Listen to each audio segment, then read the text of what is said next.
Jagdish social media network प्रस्तुत करते हैं स्वामी वासुदेवानंद जी सरस्वती इनके अमृतमय वाणी द्वारा विष्णु सहस्त्र नाम प्रवचन भाग क्रमांक 133।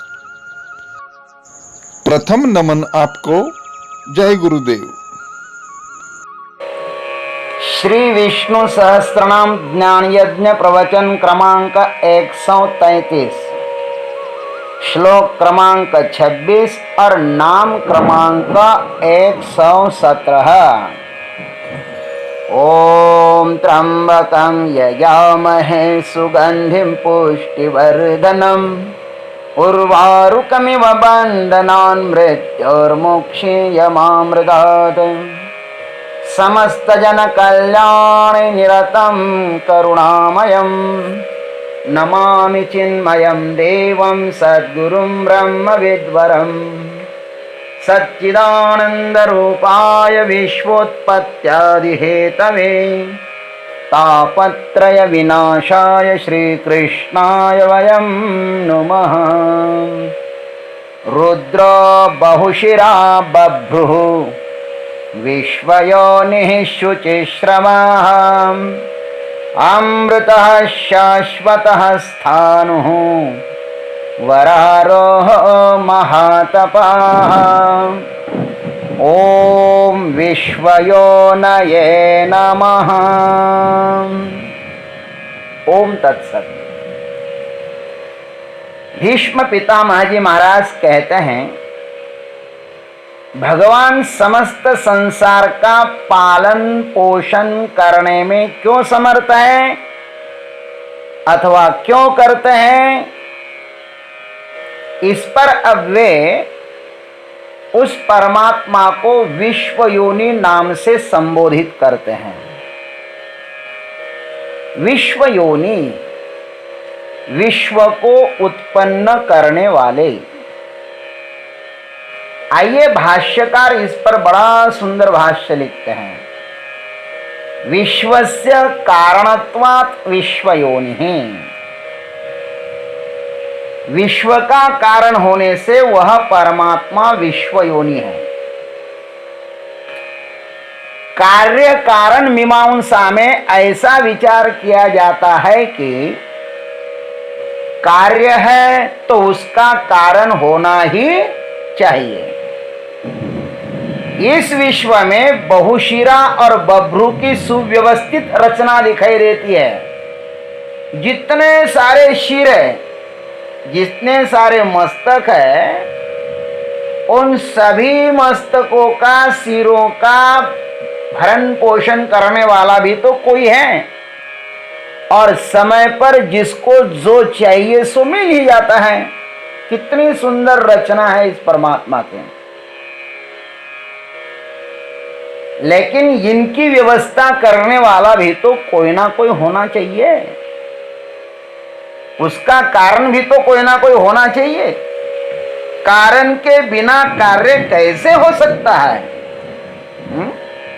अब आकाश में बादल गरज रहे हैं, सुंदर वर्षा हो रही है, आजू बाजू का जो वातावरण एकदम सुंदर दिखाई दे रहा है, कुछ ना कुछ तो उसका कारण होना चाहिए भाई। जैसे घट है तो घट का उपादान कारण और निमित्त कारण भी होना चाहिए। घट का उपादान कारण मिट्टी है, क्योंकि उसके बिना घट का अस्तित्व नहीं होता।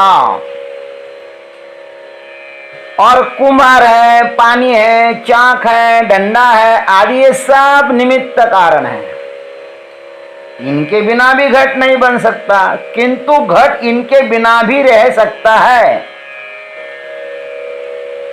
क्योंकि वे निमित्त कारण हैं। वैसे ही इस विश्व का उपादान कारण परमात्मा है और निमित्त कारण भी परमात्मा है। उसको परमात्मा कहिए, ईश्वर कहिए, परमात्मा और ईश्वर एक ही है। अतः इस विश्व का अभिन्न निमित्त उपादान कारण परमात्मा ही है। वही यह विश्व नटा हुआ है। मुंडक श्रुति माता कहती है, यथोर्णनाभिः सृजते गृह्णते च यथा पृथिव्यामोषधयः सम्भवन्ति यथा सतः पुरुषात् केशलोमानि तथा क्षरात् सम्भवति विश्वम्। 1:1:7। जिस प्रकार मकड़ी जाले को बनाती है और निगल जाती है, जिस प्रकार पृथ्वी में नाना प्रकार की औषधियां उत्पन्न होती है और जिस प्रकार जीवित मनुष्य से केश और रोएं उससे विलक्षण उत्पन्न होते हैं, उसी प्रकार अविनाशी परब्रह्म से यह समस्त जगत उत्पन्न होता है। उससे ही यह विश्व उत्पन्न होने से उसे इस विश्व का सब कुछ पता है। वह सर्वज्ञ, कर्तुम अकर्तुम और अन्यथा कर्तुम, यह शक्ति उसके पास है। वो कुछ भी कर सकता है। वही है इस विश्व की योनि। विश्व कार्य है और वह कारण है। कारण को कार्य से बड़ा होना ही चाहिए। परमात्मा कितना बड़ा है भाई? वह कितना बड़ा है इसके विषय में यह श्रुति भी मौन ही है। श्रुति ने कह दिया कहने के लिए, अनोरणीयान महतो महीयान, किंतु वह इतना बड़ा है यह कहना असंभव है। उसका नाम ही ब्रह्म है, बृहत्वाद ब्रह्म। हम जितनी अधिक कल्पना कर सकते हैं यह उतना उससे भी ज्यादा बड़ा है, क्योंकि हमारी कल्पना भी तो सीमित ही है। और यह भी पता नहीं कि उनके दिन में ऐसे विश्व कितनी बार निर्मित होते होंगे, कितने ऐसे विश्व बनते होंगे और कितने विसर्जित होते होंगे। यह सब उसका खेल मात्र है भाई। यह अनंत ब्रह्मांड उसका ही एक चमत्कार है। उसका प्रयोजन क्या है, किस लिए वह यह सब विचित्र सर्जन, विचित्र पालन, विचित्र विसर्जन कर रहा है, यह सब उसको ही पता है।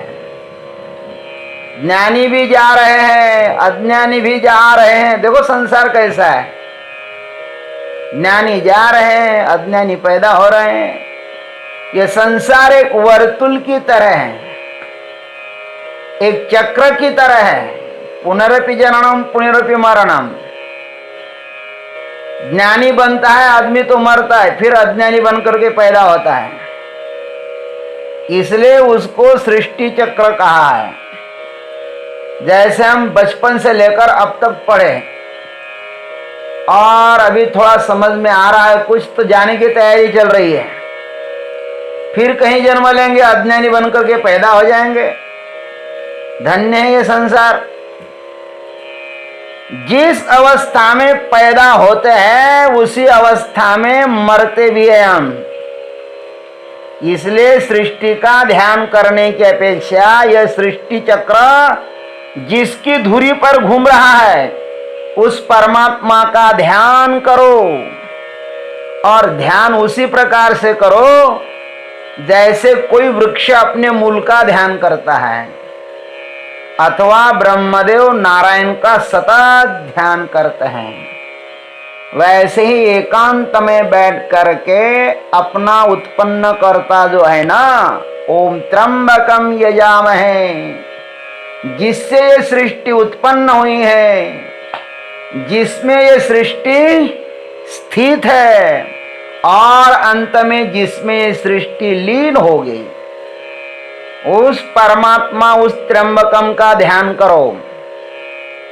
उस परमात्मा से प्रार्थना करो, सुगंधिम पुष्टिवर्धनम, हे परमात्मा हमारे जीवन में सुगंध भर दो, सत्व गुणों की वृद्धि कर दो प्रभु। क्योंकि सत्वगुण ही आपका दर्शन करा सकते हैं, सत्वगुण ही परमात्मा के पास ले जा सकते। हे महामृत्यु बंधनान मुक्षीय, इन समस्त अज्ञान रूपी बंधनों से आप हमें मुक्त करें प्रभु।